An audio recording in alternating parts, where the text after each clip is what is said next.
There are moments when nothing on the outside seems to move, yet something deep inside quietly locks into place like a door closing with certainty. You may be listening to this while your life looks ordinary, unresolved, unfinished, but inside there is a strange calm. Not relief, not excitement, just a silent knowing that something has already shifted. This is always how it begins.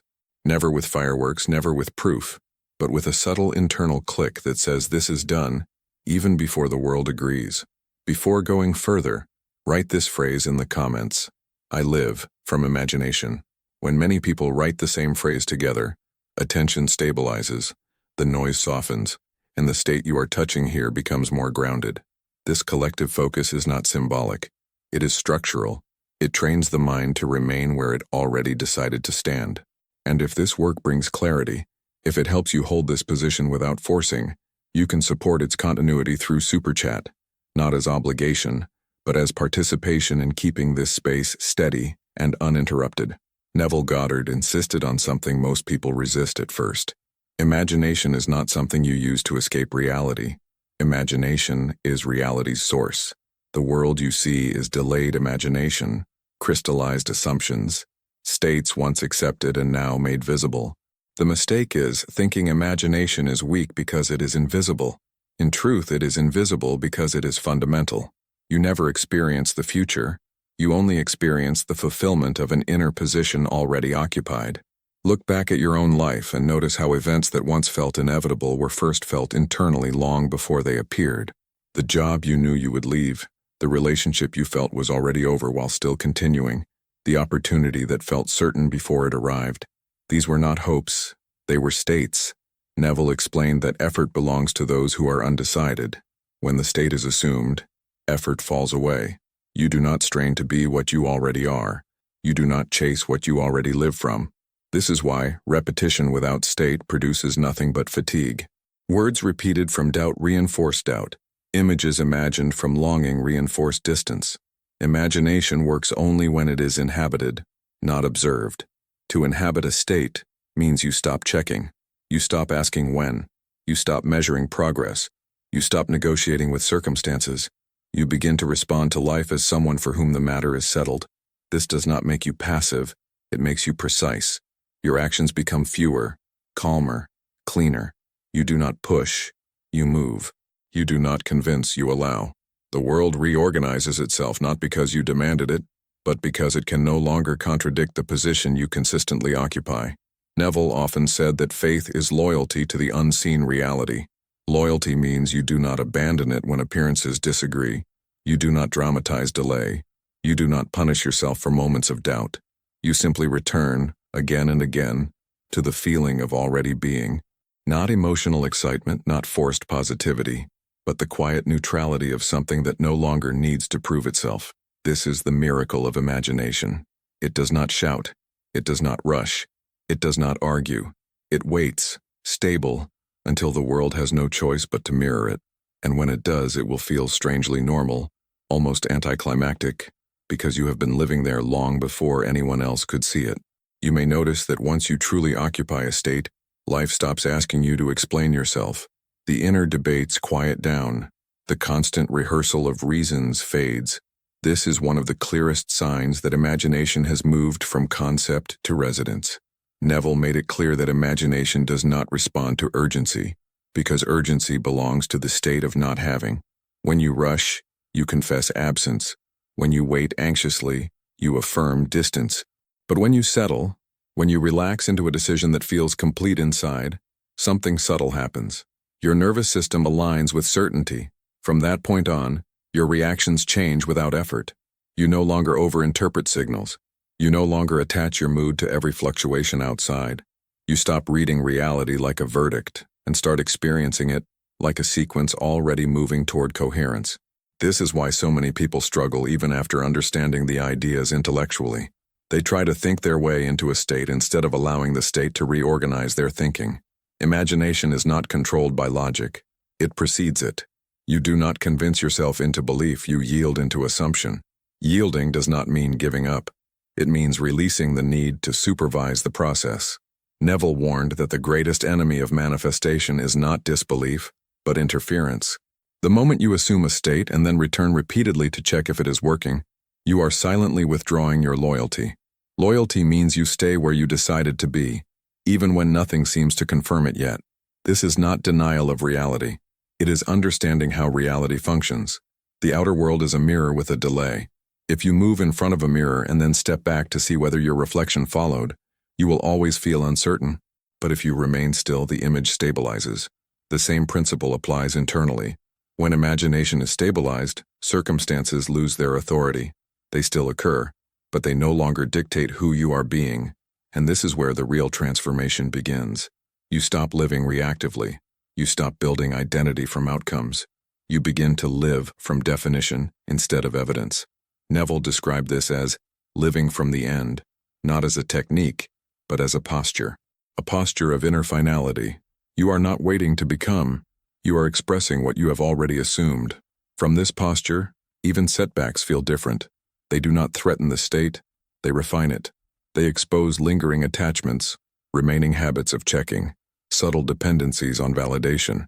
And each time you notice this, you gently return, without drama, without punishment, to the inner position you chose. Over time, this return becomes effortless. The state holds itself. And when that happens, the world begins to rearrange in ways that feel almost obvious in hindsight. People show up differently. Opportunities appear without force. Timing aligns without struggle. Not because you controlled reality, but because you stopped contradicting it internally. This is why Neville called imagination the miracle. Not because it breaks laws, but because it reveals the only law that was ever operating. There is a point, usually unnoticed, where the inner posture becomes so familiar that you forget it was ever a decision. It no longer feels like practice. It feels like orientation. This is when imagination stops feeling active and starts feeling structural. Neville pointed to this moment often, though not always directly. He would say that the state, once assumed, begins to think, feel, and respond through you. This is important because many people still believe they are the ones doing imagination, when in truth, imagination is doing them. Once the state is stable, it produces thoughts automatically aligned with itself. You no longer need to monitor your mind, because the mind has been reorganized by the assumption beneath it. This is why force never works. Force belongs to the surface. Assumption belongs to the root. When the root is changed, the branches adjust on their own. You can feel this in everyday life.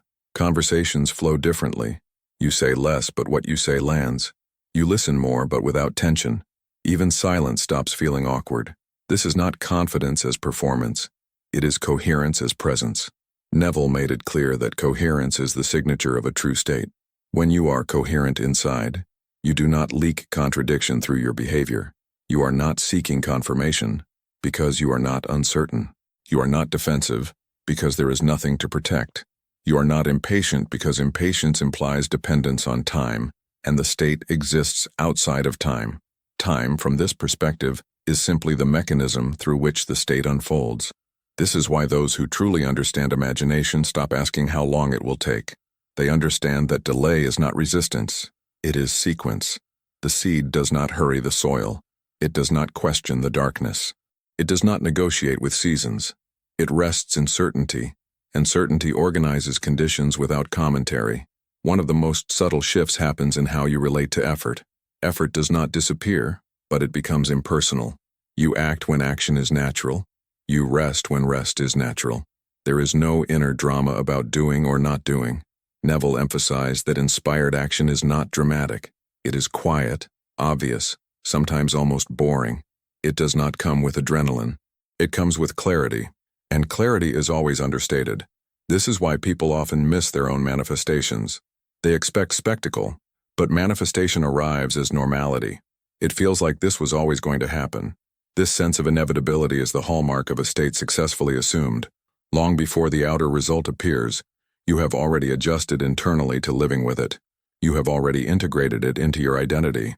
You have already stopped fantasizing about it because fantasy belongs to distance. Assumption belongs to ownership. Neville warned against confusing emotional intensity with effectiveness. Strong emotion often signals instability. The deeper the state, the calmer the feeling. Not numb, not indifferent, but settled, like standing on solid ground after walking on a moving surface for too long. This settledness is not something you create. It emerges when you stop interfering. Interference usually comes from fear disguised as responsibility.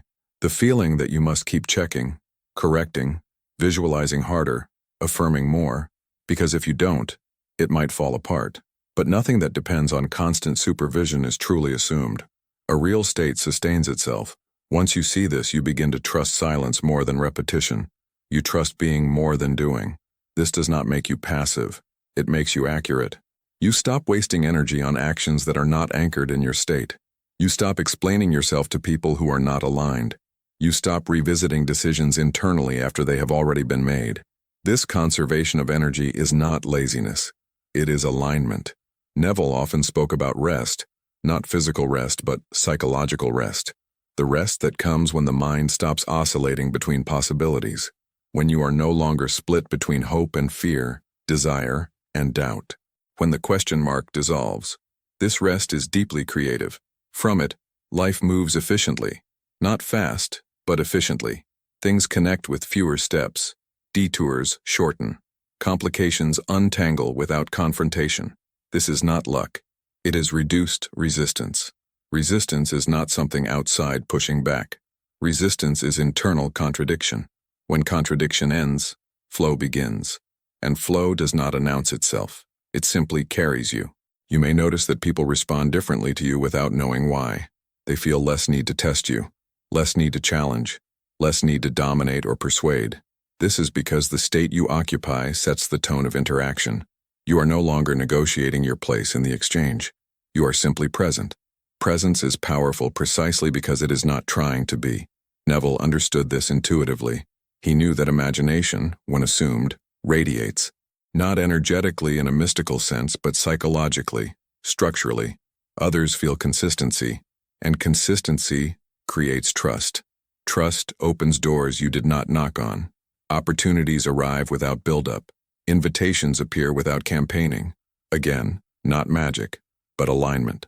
One of the deepest misunderstandings is thinking imagination changes the world directly. It does not. It changes you, and you are the lens through which the world organizes itself. Change the lens and the image must change. This is unavoidable. The world cannot show you something you no longer recognize as true. This is why maintaining the state is more important than perfecting technique. Techniques are scaffolding. States are architecture. Once the building stands, the scaffolding is removed. You may still imagine scenes, affirm quietly, return inward when distracted, but these are no longer attempts. They are acknowledgments. Gentle reminders, not desperate corrections. Neville's work was never about getting things, it was about becoming someone for whom certain things are natural. When something is natural to you, you do not chase it. You do not fear losing it. You simply live with it. This naturalness is the end, and the end, once lived from, reshapes the means automatically. This is why the miracle of imagination feels so simple once understood, and so elusive before. It requires nothing extraordinary, only honesty about where you are living from, and the willingness to remain there quietly, steadily, without asking permission from appearances. There comes a stage where even the idea of maintaining a state begins to soften. You are no longer guarding it. You are no longer afraid of losing it. It has integrated into how you perceive, how you decide, how you move through ordinary moments. Neville hinted at this when he spoke about the Sabbath, not as a day, but as an inner condition. The Sabbath is the moment effort ceases because the work is finished internally. Nothing more needs to be added. Nothing needs to be defended.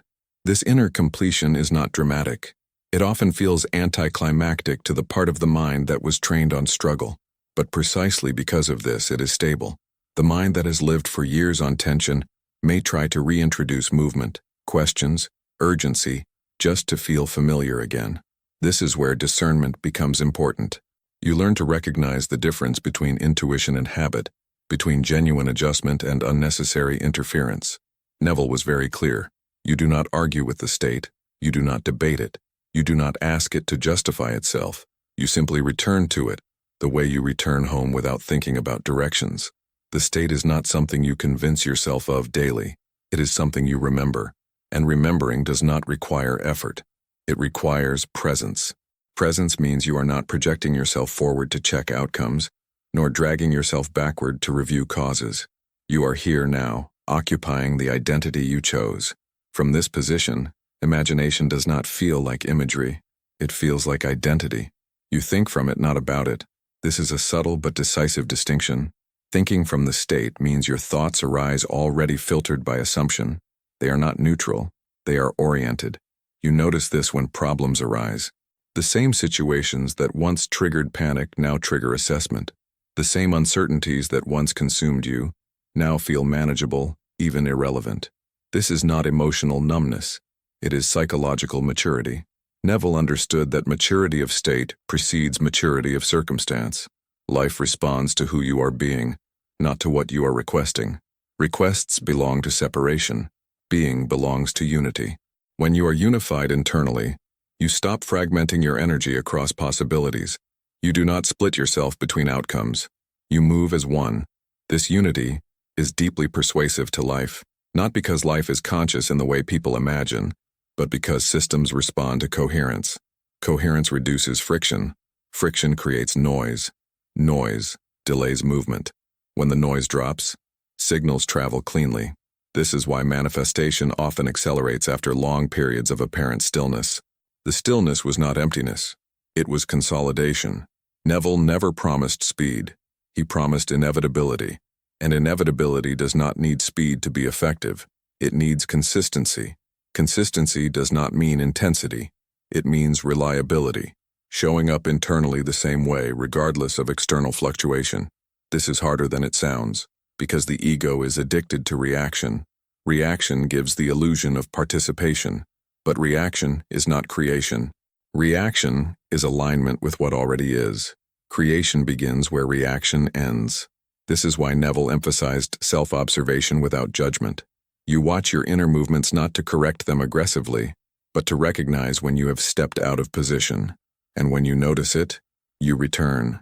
No punishment, no self-criticism, no urgency, just return. Over time, these returns become fewer, not because you are forcing stability, but because the state has become familiar territory. Familiarity breeds trust. Trust dissolves effort.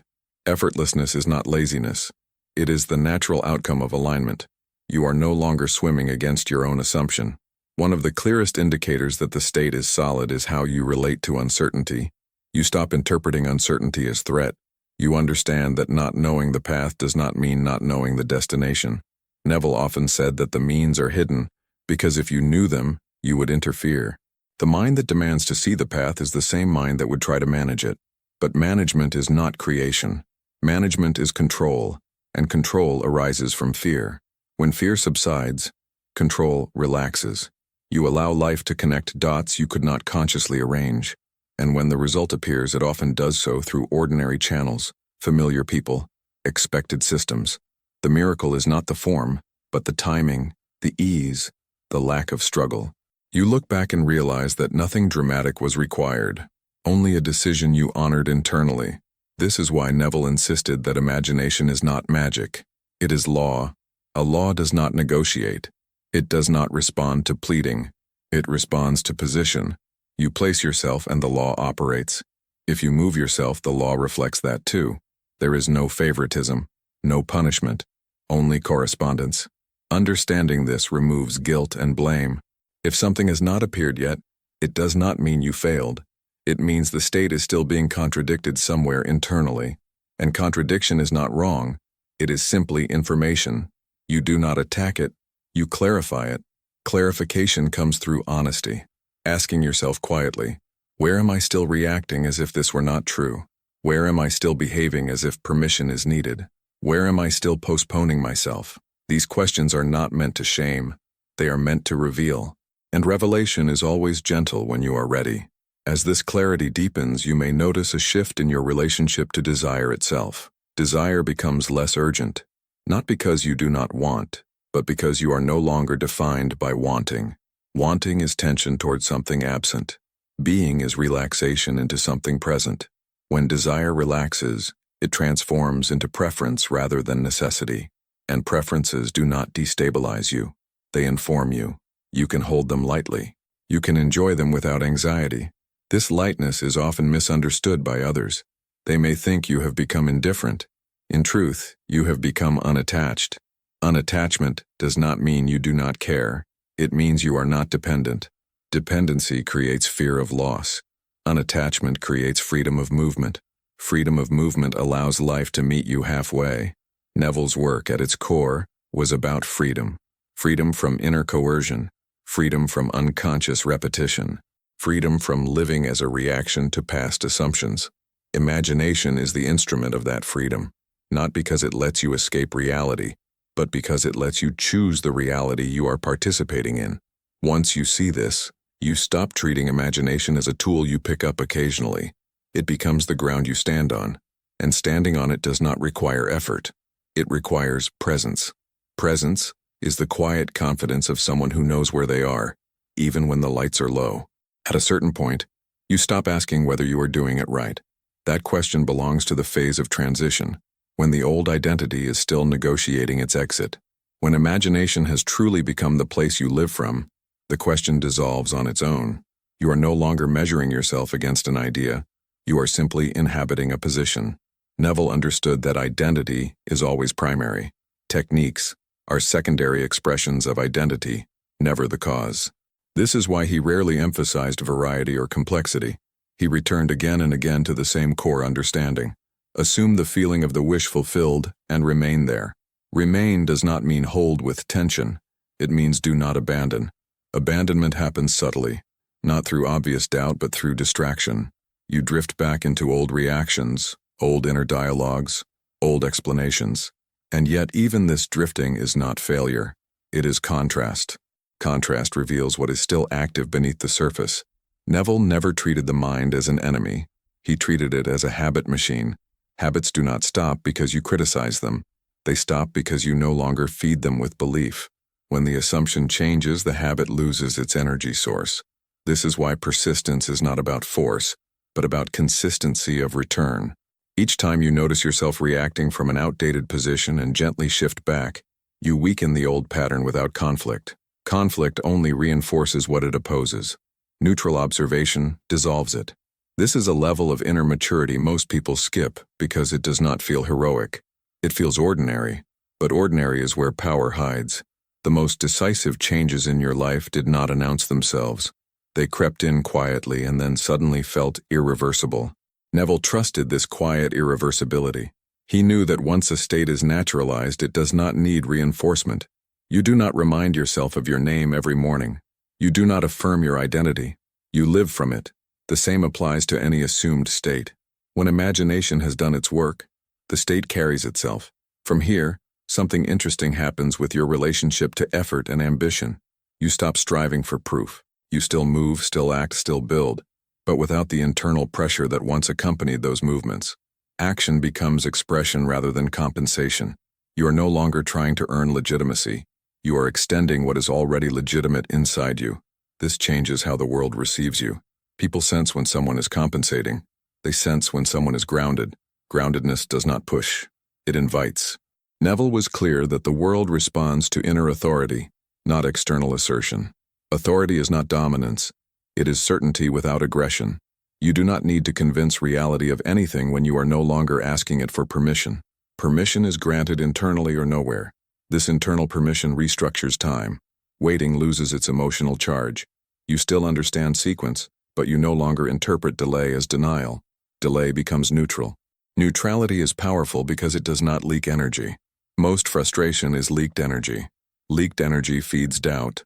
Doubt feeds reaction. Reaction reinforces the old state. When neutrality is present, the loop breaks. You are no longer caught in the feedback system of expectation and disappointment. You stand outside it. From this position, imagination becomes less about specific outcomes and more about quality of being. You notice that when your inner posture is stable, multiple areas of life adjust simultaneously, without targeted effort. Relationships soften, opportunities align, decisions become clearer. This is because states are global. They do not apply to one area at a time. When you shift who you are being, the shift propagates across contexts. Neville never separated imagination from character. Character is imagination stabilized. What you consistently imagine yourself to be, you become, and what you become determines what you experience. This is why he emphasized feeling rather than imagery. Feeling is not emotion. Feeling is conviction. It is the sense of reality attached to an idea. You can imagine a scene vividly and still feel it is unreal. That imagination does nothing. You can imagine something briefly, almost casually, but feel it is true. That imagination rearranges your world. Truth in this sense is not philosophical. It is experiential. What feels true governs behavior. Behavior governs outcomes. This chain is simple but not easy, because simplicity does not satisfy the mind that wants control. Control demands steps, systems, guarantees. Imagination demands surrender of control over how, not over what. You decide the state. Life decides the route. The more you respect this division, the smoother the process becomes. When you try to manage both, you create friction. Neville warned that the desire to control the means is often rooted in fear of disappointment. But disappointment only arises when identity is attached to outcome. When identity is attached to state, outcomes are expressions, not validations. This distinction changes everything.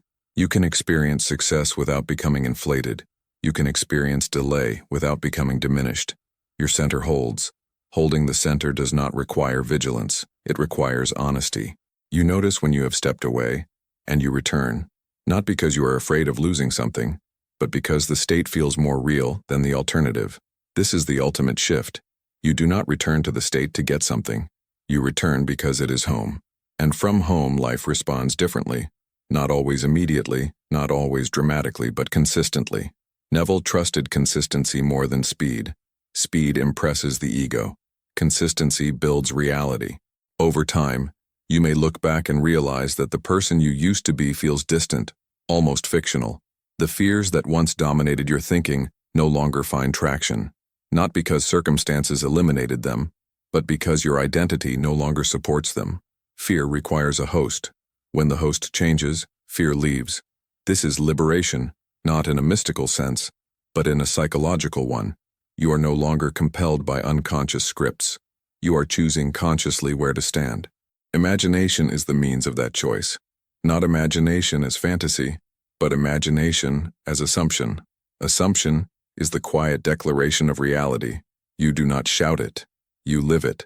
And life, being a mirror with no opinion of its own, reflects exactly what you are willing to sustain internally. This is the miracle Neville spoke of, not a miracle that breaks laws, but one that reveals them. And once revealed, they cannot be unseen. Eventually, you realize that imagination was never asking for your belief in the dramatic sense. It was asking for your consent. Consent is quieter than belief. Belief often carries tension, an urge to defend itself, to repeat, to argue internally. Consent is simple agreement, a yes that does not need explanation. Neville pointed out that the subconscious accepts what you consent to as real, not what you intellectually argue for. This is why effort feels exhausting when it is misdirected. You are trying to persuade instead of agreeing. Once you agree internally, persuasion becomes unnecessary. This agreement does not come from forcing certainty. It comes from recognizing what already feels inevitable at a deeper level. Many people mistake inevitability for passivity. In truth, inevitability is the strongest form of engagement. When something feels inevitable, you naturally align your behavior, your expectations, your decisions around it. You do not sabotage it. You do not second-guess it. You simply move with it. This is how imagination becomes embodied. It is no longer a mental exercise. It is a lived orientation. You wake up already positioned. You move through the day without constant recalibration. Even when unexpected events occur, they do not throw you off center. They are absorbed, integrated, contextualized within the larger assumption you are living from. Neville described this as faith, but not faith in an external power. Faith in your own inner positioning. Faith that reality must follow consciousness because it has no other option. This understanding removes the emotional roller coaster that so many people associate with manifestation. You stop oscillating between excitement and disappointment. You stop needing signs. Signs belong to uncertainty. When you are certain, you do not look for confirmation.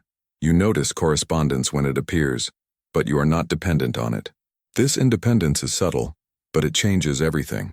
You are no longer in a transactional relationship with reality. You are not behaving well internally to receive a reward externally. You are expressing who you are, and reality responds as a consequence, not a prize. This distinction restores dignity to the process. Neville's work was deeply dignifying. He did not position the individual as a beggar before fate, but as a participant in creation. Participation does not mean control. It means responsibility for where you stand. Where you stand internally determines what you encounter externally. This responsibility is not heavy. It is freeing. You stop blaming circumstances. You stop blaming yourself. You simply notice alignment or misalignment and adjust accordingly. Adjustment is not punishment. It is navigation. Over time, this navigation becomes intuitive. You feel when you are slipping into old states before consequences appear. You feel the tension of contradiction early and you correct gently without drama. This early correction is not vigilance. It is familiarity. Just as you would feel when your posture is off and shift naturally, you feel when your inner posture is misaligned and return. This is embodiment. Embodiment means the state lives in the body, not just the mind. Your breathing changes. Your tone changes. Your timing changes. Neville often emphasized feeling, but many misunderstood this as emotion. Feeling is somatic certainty. It is how something sits in you. A state that is truly assumed sits calmly. It does not buzz. It does not demand attention. It is there, steady, like gravity. Gravity does not announce itself. It simply operates. Imagination, once assumed, operates the same way. You do not need to remember it constantly because it is already remembering you. At this stage, even setbacks take on a different meaning. They are no longer interpreted as contradictions of the state, but as refinements of expression. You do not collapse into doubt. You ask better questions. Not why is this happening to me, but what is this clarifying? Clarification strengthens the state rather than undermining it. Neville understood that life tests coherence not to punish but to stabilize. Anything unstable must be tested to reveal its weak points. When you see tests this way, you stop resisting them. Resistance prolongs instability. Acceptance integrates it. Integration is completion. Completion leads to rest. Rest is the Sabbath Neville spoke of, not inactivity, but inner rest. The rest that comes when the mind stops splitting itself across alternatives. Alternatives disappear when a decision is final internally. Finality does not require certainty about details. It requires certainty about identity. Who am I being in this situation? From that question, behavior aligns naturally. And when behavior aligns, outcomes follow without friction. This is why Neville insisted that imagination creates reality, not because images turn into objects, but because identity turns into experience. Experience then feeds back into identity, unless you consciously interrupt the loop. Imagination is that interruption. It allows you to choose identity deliberately, instead of inheriting it unconsciously. This is the deepest form of freedom available. Freedom not from circumstance but from unconscious repetition. When repetition stops, novelty appears. Novelty is not chaos. It is order reorganized. Life becomes less predictable, but more coherent. Less dramatic, but more meaningful. You may notice that you no longer feel the need to explain your inner work to others. Explanation is a sign of insecurity. When something is real to you, you do not advertise it. You live it. Others may sense the shift without being able to name it. They may treat you differently. Not always positively at first, because coherence can be confronting to those who live in contradiction. But even this does not disturb you. You are no longer dependent on reflection from others to validate your position. You know where you are. Knowing where you are is the foundation of peace. Peace is not the absence of movement. It is the absence of internal argument. When argument ends, imagination functions cleanly. Clean function produces clean results. Not always fast, not always flashy, but stable. Stability compounds. Over time, you realize that the most powerful changes in your life occurred without effort once the state was assumed. Effort was required only to stop interfering. And stopping interference is not something you do. It is something you allow. Allowing is the final lesson of imagination. You allow yourself to be who you have chosen to be. You allow reality to catch up. And you allow time to do what it was always meant to do. Translate inner certainty into outer form. Eventually, you realize that imagination was never asking for your belief in the dramatic sense. It was asking for your consent. Consent is quieter than belief. Belief often carries tension, an urge to defend itself, to repeat, to argue internally. Consent is simple agreement, a yes that does not need explanation. Neville pointed out that the subconscious accepts what you consent to as real, not what you intellectually argue for. This is why effort feels exhausting when it is misdirected. You are trying to persuade instead of agreeing. Once you agree internally, persuasion becomes unnecessary. This agreement does not come from forcing certainty. It comes from recognizing what already feels inevitable at a deeper level. Many people mistake inevitability for passivity. In truth, inevitability is the strongest form of engagement. When something feels inevitable, you naturally align your behavior, your expectations, your decisions around it. You do not sabotage it. You do not second-guess it. You simply move with it. This is how imagination becomes embodied. It is no longer a mental exercise. It is a lived orientation. You wake up already positioned. You move through the day without constant recalibration. Even when unexpected events occur, they do not throw you off center. They are absorbed, integrated, contextualized within the larger assumption you are living from. Neville described this as faith, but not faith in an external power. Faith in your own inner positioning.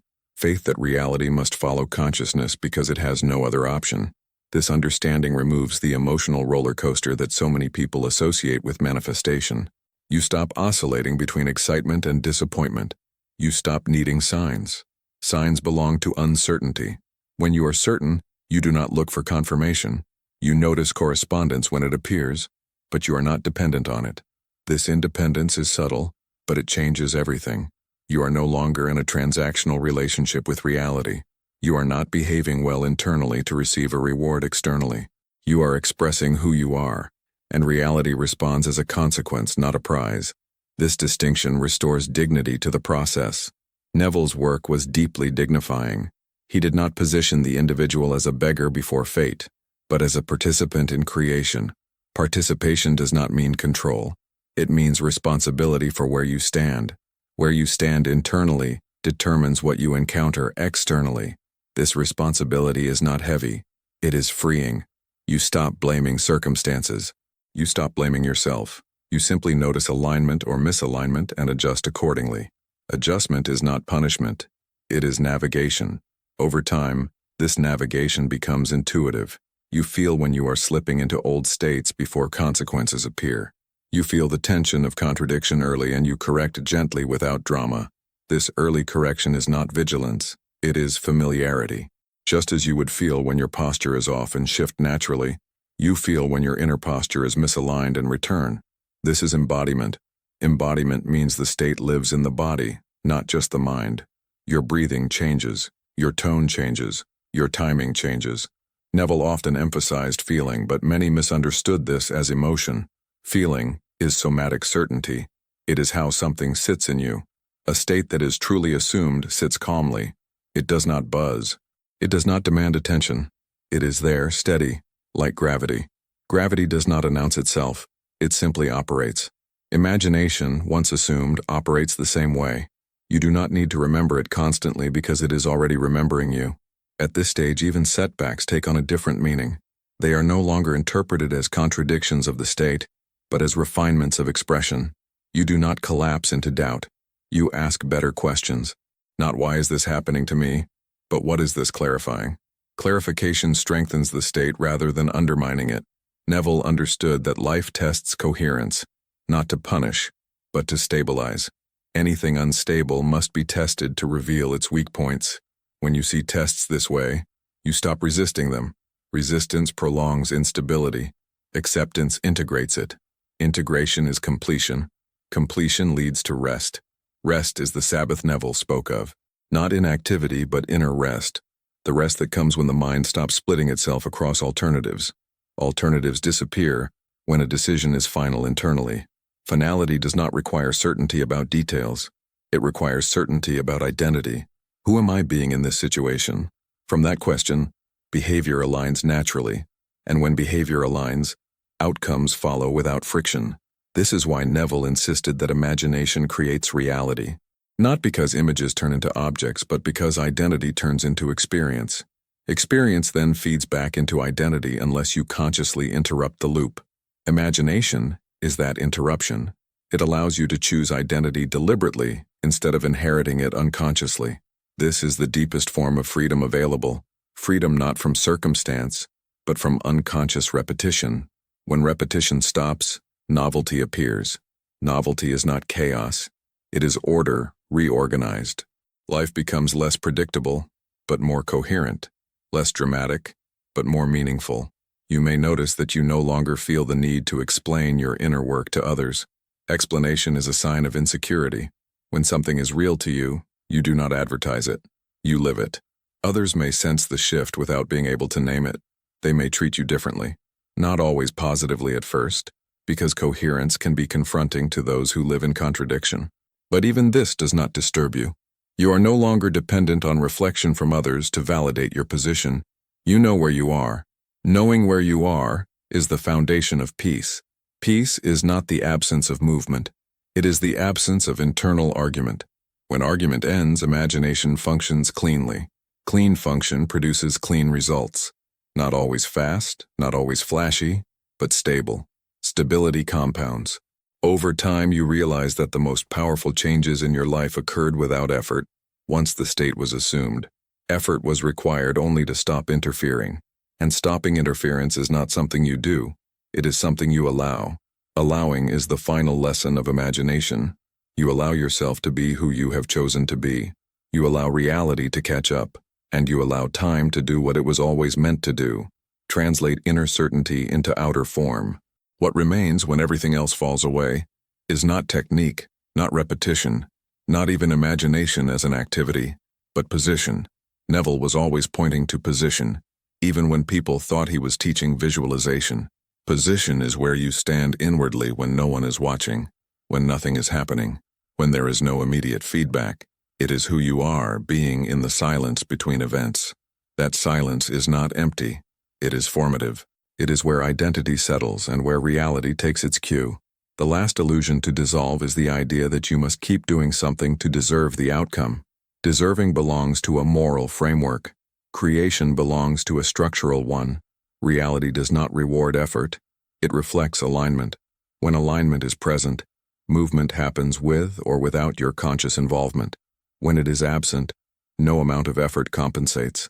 This is why Neville emphasized assumption over affirmation. Affirmation can be mechanical. Assumption is existential.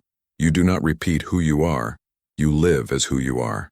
Once this is understood, imagination stops being something you switch on and off. It becomes the ground of perception. You are always imagining because you are always assuming something to be true about yourself and the world. The only question is whether that assumption is conscious or inherited. Conscious assumption feels calm. Inherited assumption feels compulsive. One feels like choice. The other feels like fate. Neville's entire work was about dissolving false fate and restoring choice. Not choice as endless options, but choice as commitment. Commitment to an inner position you no longer negotiate. When negotiation ends, peace appears. Peace is not the absence of desire. It is the absence of inner contradiction. And without contradiction, imagination operates cleanly. Clean operation produces clear outcomes. Clear outcomes reinforce identity, not ego, but coherence. Coherence is the true marker of success in Neville's sense. A coherent person does not swing wildly between states. They are not immune to emotion, but they are not governed by it. They experience without being destabilized. This stability is magnetic, not because it tries to attract, but because it does not repel. Most resistance in life comes from inner resistance. When inner resistance dissolves, outer resistance follows. This is not optimism. It is mechanics. Over time, you may realize that the very things you once tried to manifest desperately are no longer central, not because they did not arrive, but because your identity outgrew the need for them to validate you. Some will still arrive. Others will be replaced by things more aligned. This is not loss. It is refinement. Neville never promised you would get everything you want. He promised you would become someone who understands why they want what they want, and who no longer needs desire to define them. From that place, life becomes cooperative, not obedient, not submissive, but responsive. You move, and it moves. You stop, and it pauses. There is rhythm instead of struggle, rhythm instead of force. This rhythm is what people mistakenly call flow, but flow is not something you chase. It is something that appears when interference stops. Interference stops when identity is settled. Identity settles when imagination is trusted. Trusted not as a miracle tool, but as the only creative faculty that was ever operating. Neville's miracle was not imagination producing objects. It was imagination producing stability, and stability producing reality. When you reach this understanding, you stop searching for confirmation. You stop watching videos to be convinced again. You stop needing reminders. You may still listen, still reflect, still enjoy resonance, but you are no longer dependent. Dependency is the final sign of an unassumed state. Independence is not isolation. It is self-sourcing. You source your reality from within, not in a narcissistic way, but in a grounded one. Grounded people do not dominate reality. They cooperate with it, and cooperation is far more powerful than control. In the end, imagination reveals something simple and unsettling. You were never waiting for the world to change. The world was always waiting for you to stop contradicting yourself. When that contradiction ends, the mirror clears, and what appears there does not feel like a miracle. It feels like recognition, like remembering something you always knew, but were too distracted to live from.